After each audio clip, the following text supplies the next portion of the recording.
Hi guys, good morning. Ngayon ipapakita ko sa inyo yung update ng ating updater, wireless updater na code generator uploader natin. Tapos pakita ko sa inyo yung mga parts na meron sa ating kit. So yung kit natin, included po sa kit natin is meron tayong yung 4495 na kit is meron tayong coin slot, pero hindi ito na coin slot. Yung gamit natin is 1239A na coin slot. Tapos meron tayong 20x4 na LCD. Then, meron tayong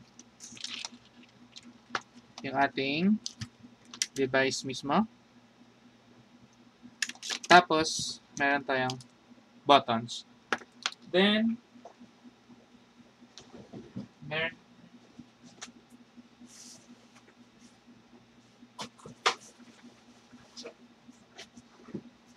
tapos, meron na rin tayong kasamang power supply na 12 volts 2 amps at saka USB cable. So, paano natin i-connect yung mga devices? So, una, siya yung ating LCD.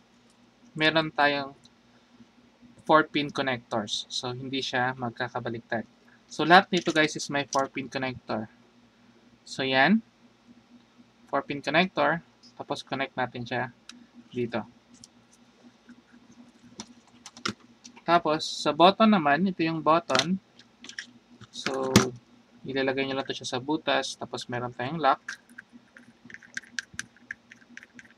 Then, yung button natin is naka-ganyan. Tapos, ito na part is, i-connect lang natin siya.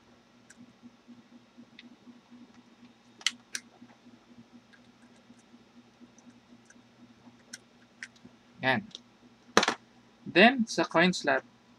So, yung mga coin slot natin, either kung kasama sa kit, meron akong connectors dito. Pag wala, may ibang coin slot kasi na naka 5 pin, saka naka 4 pin. So, take nyo na lang guys na ito yung 3 pins siya. Yung pula is nasa 12 volts. So, 5 pin siya. Yung 12 volts dito is nasa gitna.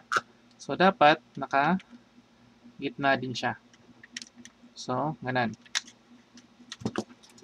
Tapos, sa baba naman niya, meron tayong naputol na dito. Pero merong white dyan para sa enable pin natin. Okay. Then, next is, i-connect nyo na sa inyong PC.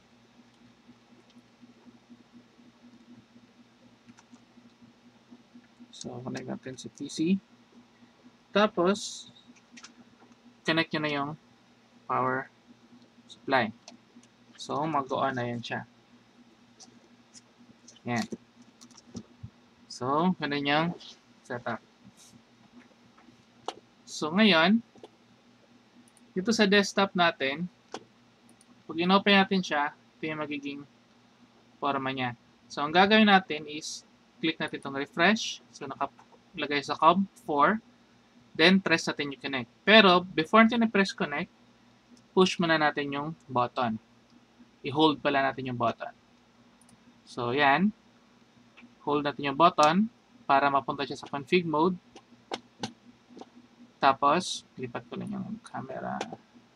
Press natin yung connect. So, habang pinipress nyo yan, naka-hold pa rin yung button. So, yan. So, pag umilaw na to sila, ibig sabihin connected na. So, una natin gawin is yung load keys. So, yan. Para at least ma-save yung key na dito sa ating device. So, naka-config mode siya. So, ngayon, pakita ko naman sa inyo yung one-click install. Yung one-click install natin ngayon is pwede na po siya sa lahat ng MikroTik na routers.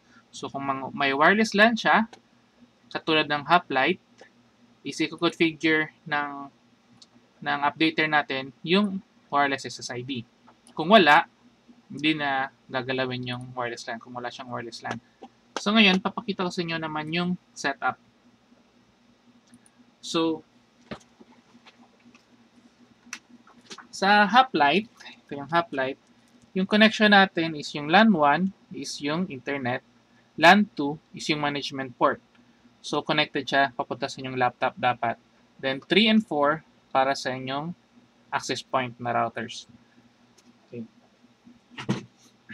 Sa hex naman, so ipakita ko sa inyo ngayon kung paano natin i-configure yung hex. Sa hex, same pa rin. Yung LAN 1 natin is sa internet, 2 para sa management port, LAN 3 saka LAN 4 para sa para sa ating access point. So ito, nag-set up ako ng Mercusys na router as access point. So kinonfigure ko na siya dito yung access point as API isolation. Oh, may API isolation pa rin yung Mercusys ha. API isolation, set ko yung Wi-Fi SSID to piso Wi-Fi at saka in-off lang yung DHCP server. So yan. So, una natin gawin is i-reset muna natin yung ating configuration. So, reset. Paano mag-reset? Connect lang natin to. Ito, naka-reset na to, pero ipakita ko lang sa inyo kung saan banda mag-reset. Ito tayo sa system, reset configuration. Tapos, wag nyo lang i-check lahat yan, tapos reset configuration. Since na-reset na to siya, so, empty na to siya lahat. Ang next natin gagawin is i-one-click install na natin. So, ngayon guys, dun sa mga bumili ng kit, meron kayong 2 credits para sa one-click install. So, pwede nyo siya gamitin kung magkamali kayo. So, may isa pa kayong chance. Pero, pwede nyo rin kayo mag-request sa akin ng credits.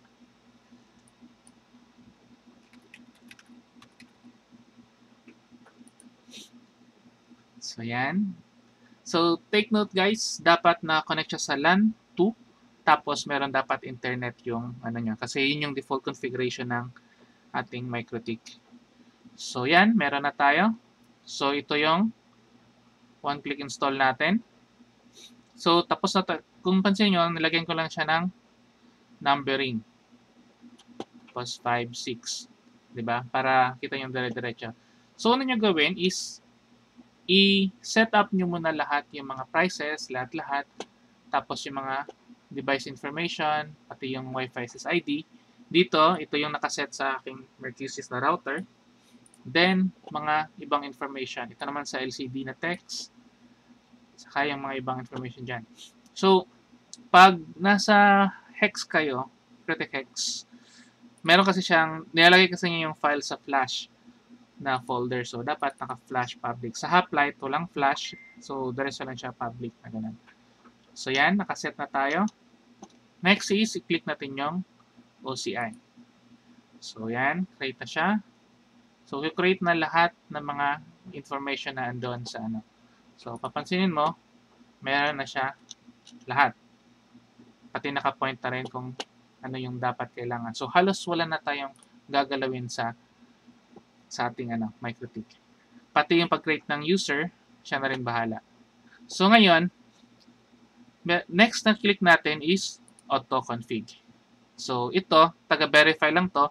Pero actually, pag meron na kayong configured na yung MikroTik nyo, ito na lang yung i-click nyo para gumana yung device para doon sa MikroTik nyo. So, hindi na kayo i-click ng one-click install. Tapos, next is, upload nyo yung hotspot folder. So, automatic lang yung upload dyan. Then, next ito is yung upload natin sa ating device. Itong upload na to is para sa device to siya. So, click lang natin para upload din yung config. Then, create tayo yung generate main JSON. So, ito, ginagawa nito actually is para to siya sa rates. So, kung magbabago kayo, may babaguhin kayo, ito lang yung i-click nyo. So, kung anong information dito, kukunin na lang din nyo ng device. Pag nakasetup na yung device, hindi nyo na kailangan i-click yung upload, kundi itong generate main JSON lang. Pag yung dito yung gagalawin nyo, except sa Wi-Fi SSID. Kung magbabago kayo ng Wi-Fi SSID, user, password, itong lahat na nasa taas, nasa taas, kailangan i-upload nyo ulit. So, yan. So, since na-upload na natin, test na natin siya. Natay sa ating critic.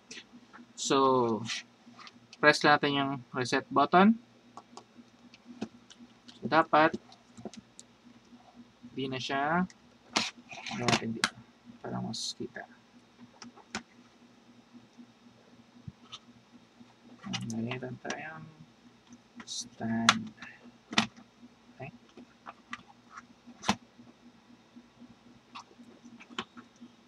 Ganyan na lang. So, yan. Nakasetup mo siya. So, ngayon, test mo natin yung code generation. Press natin yung button. Tapos, insert tayo ng coin. Tapos, generate tayo. So, naka-generate siya ng code 645736. So, check natin. 645736. So, mag-okay na siya. So, check naman natin yung ating codeless. So, press lang natin para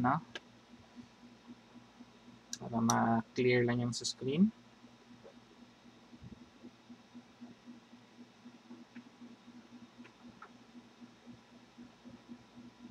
So, yan. Meron tayong piso Wi-Fi.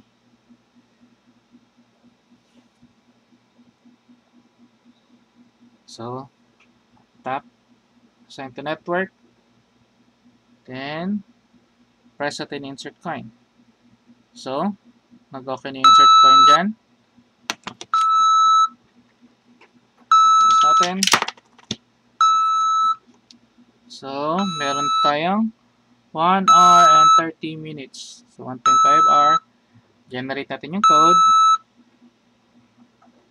So, yan. Naka-login na tayo sa ating Piso Wi-Fi. So, yan. Try naman natin yung extend.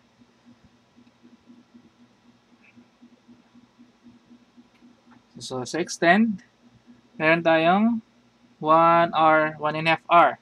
Extend time tayo. Press insert coin. So, ano ba si insert coin?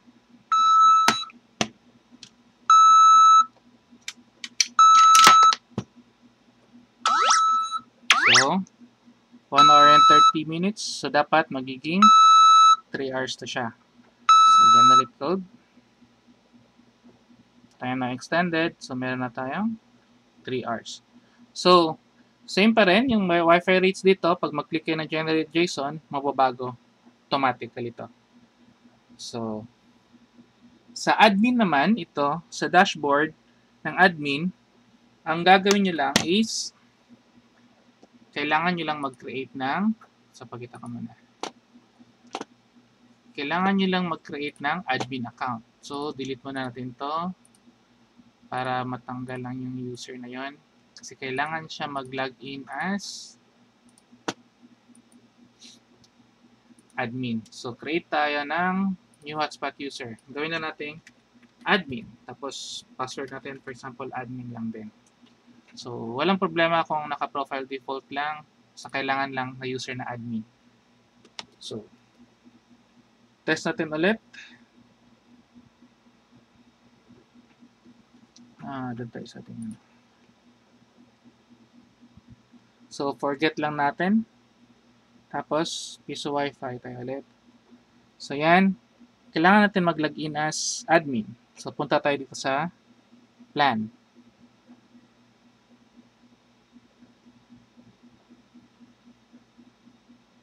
So, login ko na siya as admin. Siya, nakalogin na. So, punta tayo ulit sa ating status. So, login tayo as admin. Click natin dito. Dito na yung total sales natin. So, meron tayong 15. So, try natin mag-generate ulit ng code para makita lang natin kung nag-update pa yung ating sales. So, 15 siya. So, nag-generate, nagulog ako ng 5 peso. Tapos, nag-generate na siya ng code. Dapat magiging 20. So, nagiging 20 na siya. So, every hulog dito, ma-update siya dito sa ating device. So, kung meron kayong multiple device, magkakaroon lang siya ng maraming device dyan. So, lahat ng device na andun sa network nyo, makikita nyo lahat dito sa ating dashboard. So dito sa admin, may logout, pero pwede nyo rin i-edit yung portal natin na kung enable nyo yung logout. So, logout lang natin. So, yan guys. Yun po yung buong setup natin. So, recap ko lang, pwede na siyang gumana sa ating sa lahat ng MikroTik. So, depende na lang sa inyo. So, kung from fresh install, gagamitin nyo yung OCI or yung one-click install natin. Tapos, pag wala, may naka-configure na agad, gamitin nyo lang yung auto-config empty. So, yun lang guys. Don't forget to like and subscribe. Pahabol lang pala. Sa lahat po ng bumili sa akin, meron po kayong free na 2 credits para sa one-click install. So, pwede nyo gamitin para mag-test kayo or automatically nyo configure yung router na walang problema na based ito sa configuration nyo. So, yun lang guys. Thank you.